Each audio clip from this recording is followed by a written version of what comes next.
अस्सलाम वालेकुम नाज़रीन, मैं हूं शाहिद मित्तला और आप मेरा डिजिटल चैनल देख रहे हैं। फवाद चौधरी को गिरफ्तार क्यों किया गया है, असल वजह आपके सामने रखेंगे।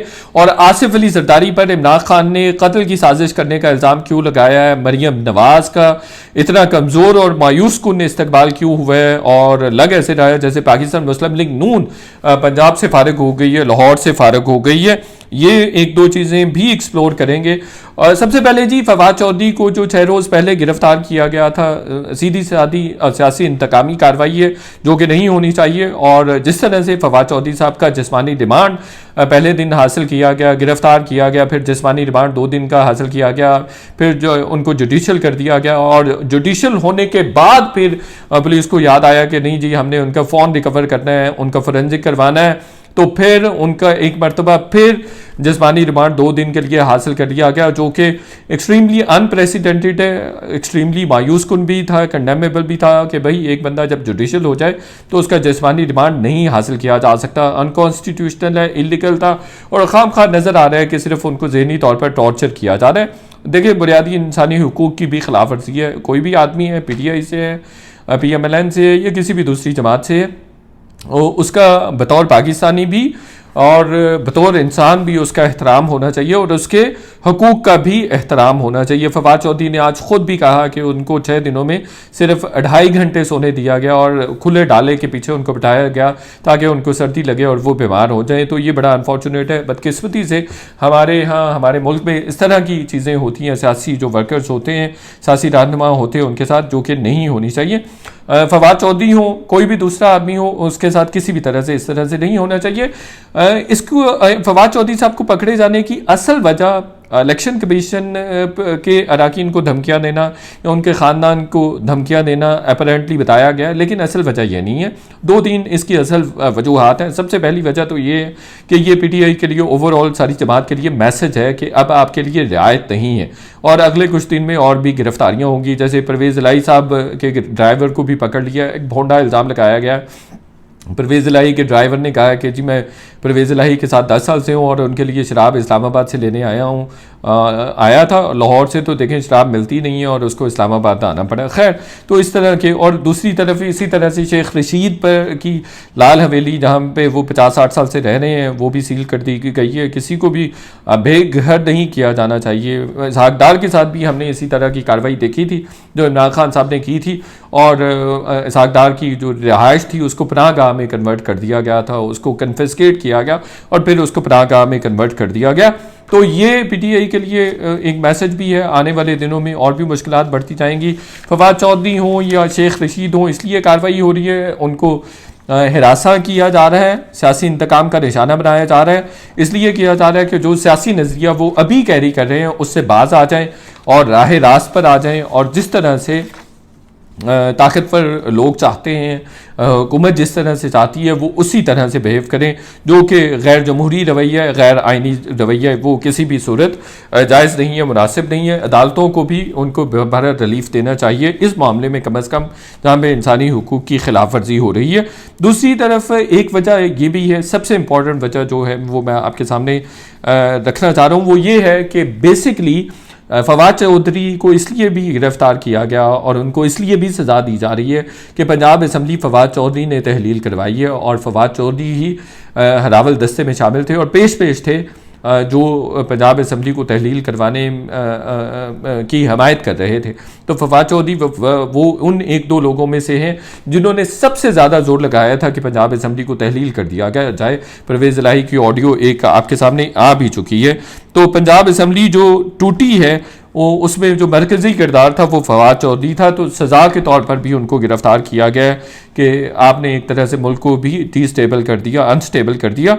और इमरान खान को सबसे ज़्यादा कायल भी फवाद चौधरी साहब ने किया। उसकी वजह एक ये भी है कि उनको लगता है कि अभी अगर इलेक्शन होंगे तो वो आसानी से जीत जा सकते हैं, चूँकि वो वज़ारत आला के कैंडिडेट भी हैं। तो उनको लगता है कि अभी इमरान खान साहब खासे पॉपुलर हैं और अभी PTI जीतने की पोजीशन में है, तो वज़ारत आला के लालच में भी उन्होंने खूब जोर लगाया और इमरान खान साहब पर भी प्रेशर डाला, दबाव डाला। अपने लोग PTI के जो थे उनको भी हम ख्याल किया और वो अल्टीमेटली असम्बलियाँ पंजाब असम्बली को तहलील करवा दिया। तो सज़ा के तौर पर भी और सबक सिखाने के लिए भी फवाद चौधरी को गिरफ्तार किया गया। दूसरा, आसिफ अली जरदारी पर जो इमरान खान साहब ने इल्ज़ाम लगाया है, इमरान खान साहब का वतीरा है, इल्ज़ाम तराशी करते हैं और फिर राय फरार इख्तियार करते हैं। माजी में देखा ख्वाजा आसिफ पर उन्होंने हर्जाने का दावा किया, लेकिन फिर उसके बाद अदालत को बयान भी रिकॉर्ड करवाने के लिए मैसर नहीं थे, भागते रहे और 6-7 साल बाद अभी उन्होंने एडमिट किया, जो ख्वाजा आसिफ साहब 7 साल 8 साल पहले कह रहे थे कि इमरान खान साहब ने जो शौकत खानम की चंदा की रकम थी उसको अपने दोस्त के रियल एस्टेट के प्रोजेक्ट में इन्वेस्ट किया था, जिस पर इमरान खान साहब ने हर्जाने का दावा किया था। और फिर अभी आके उन्होंने 2023 में कुछ दिन पहले उन्होंने माना कि जो ख्वाजा आसिफ बात कर रहे थे वो बिल्कुल दुरुस्त कह रहे थे, यानी कि उनका ट्रैक रिकॉर्ड इस तरह से है इमरान खान साहब का। और फिर इसी तरह से इमरान खान साहब ने 35 पंक्चर का इल्ज़ाम नजम सेठी पर लगाया, शहबाज शरीफ पर लगाया कि शहबाज शरीफ ने मुझे 10 अरब रुपए की पेशकश की है अगर मैं धरना ख़त्म कर दूँ और नवाज शरीफ के ख़िलाफ़ केसेस वगैरह ना करूँ, अदालत से रजू ना करूं। और उन दोनों केसेस में नजम सेठी से भी माजरत कर ली थी। और फिर दूसरी तरफ जो हर्जाने का दावा है शहबाज शरीफ का जो 10 अरब रुपए का, उसमें वो अवेलेबल नहीं है। अब आसिफ अली जरदारी ने और पीपल्स पार्टी ने भी उनको हर्जाने का दावा कर दिया और नोटिस भेज दिया कि 14 दिन के अंदर बयान वापस लें, माफ़ी मांगे, वरना हम आपके अगेंस्ट कोर्ट जाएंगे। जो हमारे लेबल लॉज हैं वो इंतहाई वीक हैं और डेफिमेशन के जो लॉज हैं इंतहाई वीक हैं, जिसकी वजह से हर बंदा इल्ज़ाम लगा देता और उसको पता है 5-10 साल उसको कोई सुनवाई होनी नहीं, 5-10 साल बाद देखेंगे, माजरत कर लेंगे, इससे क्या फ़र्क पड़ता है। इल्ज़ाम लगाया क्यों है? चूँकि इमरान खान साहब पूरा एक मीडिया स्ट्रैटेजी के तहत चीज़ें करते हैं।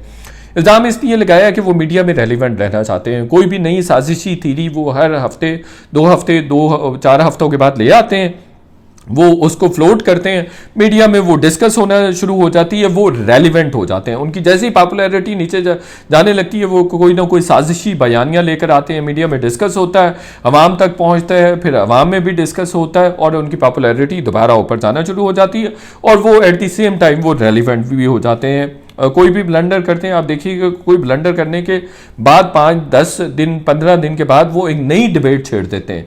उनकी अप्रोच वैसे मीडिया के हवाले से और नैरेटिव बिल्डिंग के हवाले से बड़ी प्रोएक्टिव है कि जैसे ही नीचे जाने लगते हैं, जैसे ही इररेलेवेंट होने लगते हैं, जैसे ही गैर मकबूल होने लगते हैं और जैसे ही इररेलेवेंट होने लगते हैं, कोई ना कोई नई चीज़ बताते हैं, नई चीज़ फ्लोट करते हैं, नई थीरी इंट्रोड्यूस करवाते हैं और फिर वो रेलिवेंट हो जाते हैं। दूसरा, आसिफ अली जरदारी की जहानत से भी वो खासे परेशान हैं और होते हैं और उनको लगता है कि अगर कोई आउट नंबर कर सकता है, आउट स्मार्ट कर सकता है इमरान खान साहब को, तो वो आसिफ अली जरदारी हैं।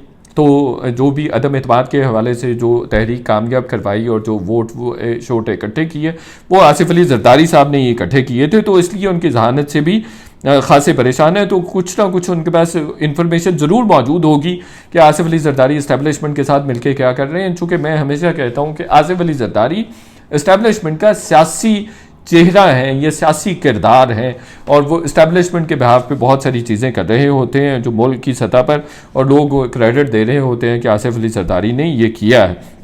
तो उनके इल्म में थोड़ा बहुत ज़रूर होगा कि इस्टेब्लिशमेंट और आसिफ अली जरदारी मिलकर कोई चीज़ कोई पॉलिटिकल कोई चीज़ ऐसी ना कर रहे हों जिससे मैं बिल्कुल फारग हो जाऊँ। बताता चलूँ कि आसिफ अली जरदारी ने ये हुकूमत को रोका हुआ है, या इस्टेब्लिशमेंट को भी रोका हुआ है कि इनको गिरफ्तार ना किया जाए। एक वजह तो ये है कि जनरल बाजवा ने नहीं गिरफ्तार होने दिया, दूसरा आसिफ अली जरदारी को भी ये लगता है कि अगर गिरफ्तार किया तो इमरान खान साहब पॉपुलर हो जाएंगे। तो बहुत सारे जो जेन्युइन केसेस हैं जिनमें जेन्युइनली इमरान खान साहब गिरफ्तार हो सकते हैं, उनमें वो गिरफ्तार नहीं होने दे रहे या नहीं हो रहे। तीसरी एक और भी अहम एक्सक्लूसिव इंफॉर्मेशन शेयर करता जाऊं कि पीपी को पीटीआई ने 3.5-4 सालों में 2 दफ़ा ऑफर किया था कि आप हमारे साथ आकर बैठे, हमारे साथ हुकूमत बनाएं, लेकिन पीपल्स पार्टी ने खुद इनकार कर दिया था, मुस्तरद कर दिया था इस ऑफ़र को। चूँकि इस्टेब्लिशमेंट चाहती थी कि गवर्नेंस के मसाइल आ रहे हैं, डिलीवरी के मसाइल आ रहे हैं, डिलीवरेंस उस तरह से नहीं हो रही है पीटीआई की जिस तरह से इन्होंने वादे किए थे, कमिट किया था। तो इस्टेब्लिशमेंट चाहती थी कि एक एक्सपीरियंस्ड टीम आए पीपल्स पार्टी की सूरत में, उनको एज अलाय ज्वाइन कर ले, लेकिन पीपल्स पार्टी ने 2 दफ़ा ये ऑफ़र मुस्तरद कर दी थी। तो अब देखें उसी पीपल्स पार्टी जिसको कल अलाय बनाना चाह रही थी पीटीआई, उसी पर इल्ज़ाम लगा दिया। रीज़न वही है कि रेलिवेंट रहना है जी और पॉपुलर रहना है और चूंकि उनको लगता है कि वो आउट स्मार्ट भी कर सकते हैं आसिफ अली जरदारी किसी भी तरह से, ख़ास तौर पर जिस तरह से पीपल्स पार्टी जनूबी पंजाब में आउट स्मार्ट करने जा रही है और फारग करने जा रही है PTI को, तो इसलिए वो डरे भी हुए। एक और बात कहता जाऊँ कि आप याद रखिएगा कि नेक्स्ट गवर्नमेंट पंजाब में भी और मरकज़ में वही पार्टी बनाएगी जिसके जनूबी पंजाब में बड़े नंबर्स होंगे। वो PTI के अगर बड़े नंबर्स वहाँ से होते हैं जनूबी पंजाब में तो वो मरकज़ में आएगी और पंजाब में भी आएगी, और अगर PMLN के बड़े नंबर्स होते हैं, ज़्यादा मेजॉरिटी हासिल की जाती है जनूबी पंजाब में, तो वो मरकज़ में भी और पंजाब में भी हुकूमत बनाएगी। और इसी तरह से पीपल्स पार्टी के भी चांसेस हैं, दो ये चांसेस खासे कम हैं, लेकिन अगर पीपल्स पार्टी वहाँ से अच्छी सीट्स ले जाती है तो पीपल्स पार्टी मरकज़ में हुकूमत बना सकती है, पंजाब में हुकूमत बनाए ना बनाए, और उसके चांसेस हैं कि वो अच्छे नंबर्स ले सकती है, वहाँ से मेजॉरिटी हासिल कर सकती है। जो और एक मरीम नवाज़ का जो इंतहाई मायूस कुन इस्तकबाल हुआ है, उसकी 2-3 बुनियादी वजह है। एक तो ये है कि तंजीम बहुत वीक है, तंजीम में टूट फूट है, तकसीम है आपस में। अजहर जावेद साहब दुनिया न्यूज़ के लंदन के कॉरेस्पॉन्डेंट हैं, उन्होंने जब ख्वाजा साद रफ़ीक ने वहाँ से मरीम नवाज़ को लाहौर एयरपोर्ट के एप्रन पे उनको रिसीव किया, तो वो जैसे मरीम नवाज़ के साथ आ रहे थे तो ख्वाजा साद रफ़ीक से अजहर जावेद साहब ने सवाल किया कि आपकी लीडर आई हैं तो कैसा लग रहा है, तो एकदम से मरीम नवाज़ को लुकमा देना पड़ा कि नहीं, मैं इनकी लीडर नहीं हूँ, ये मेरे भाई हैं। तो फिर थोड़ी देर के बाद ख्वाजा साद रफ़ीक कुछ सेकंड्स के बाद पीछे चले गए, और नज़र आ रहा था ख्वाजा साद रफ़ीक को ये सवाल अच्छा नहीं लगा और नाराज़ नज़र आए।